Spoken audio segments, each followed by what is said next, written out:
game to make sure you enjoy the moment. And talked to my father this morning, talked to my mom this morning. It's like coaching in Bedlam is pretty dang cool.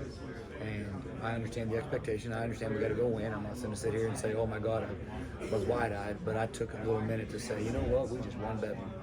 I'm going to enjoy this. I'm not going to rush it anywhere.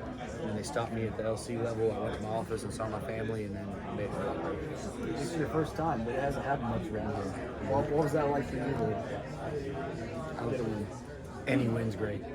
This one's special because of what it means for the people that are associated and love Oklahoma State. And I don't take that responsibility lightly.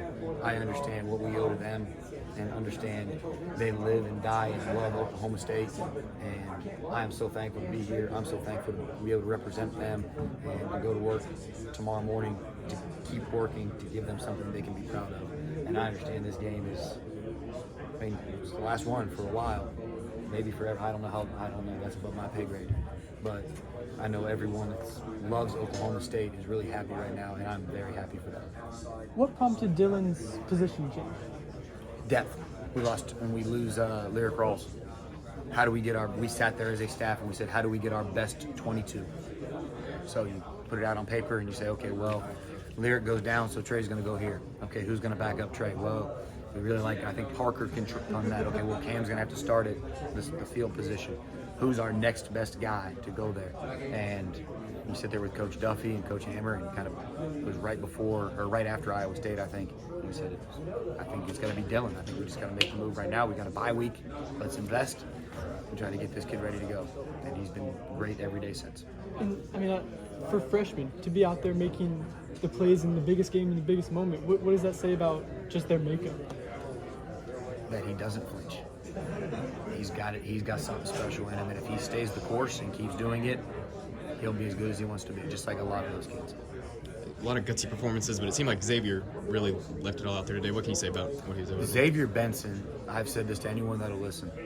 Xavier Benson is one of the toughest, most unselfish, most loyal, most passionate football players I've ever had the privilege of being around. That kid will take on 3 blockers so that somebody else can make a tackle, and he will celebrate like he made the play. One of the first days when I got hired, Xavier came in to meet me and said, I know you don't know me, but I promise you I got your back. It's like I just showed up here. That's one of the first things he tells me, and I get a chance to meet him, and he has not flinched or stopped from that the entire time. To see him make the plays he made today and actually get the numbers to go with it, because he made a lot of plays that aren't showing up on the stat sheet.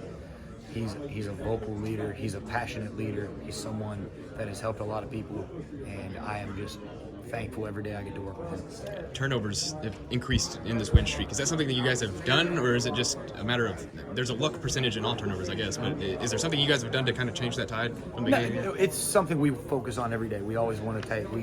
I've always prided myself everywhere I've been on getting takeaways, and takeaways come. It's the same thing that happened last year with us at Gannon. We didn't get our first interception until about week 5. It comes to being comfortable in what you're doing. You can't have ball awareness if you're trying to think through what you have to do, what your responsibility is, if you can't focus on your technique. Big plays happen when perfect technique meets opportunity. So if you're still worrying about what to do because you're not quite confident yet, or you're still learning, or you're still kind of adjusting, you can't have quite the ball awareness you want to have. I think what's showing is our kids are getting more comfortable, and the fumble snap is the fumble snap, but we had guys there to dive on it.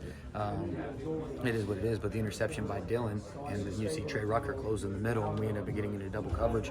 That's a really good job by both of them, being in a good position and understanding where and why to be there. Well, that was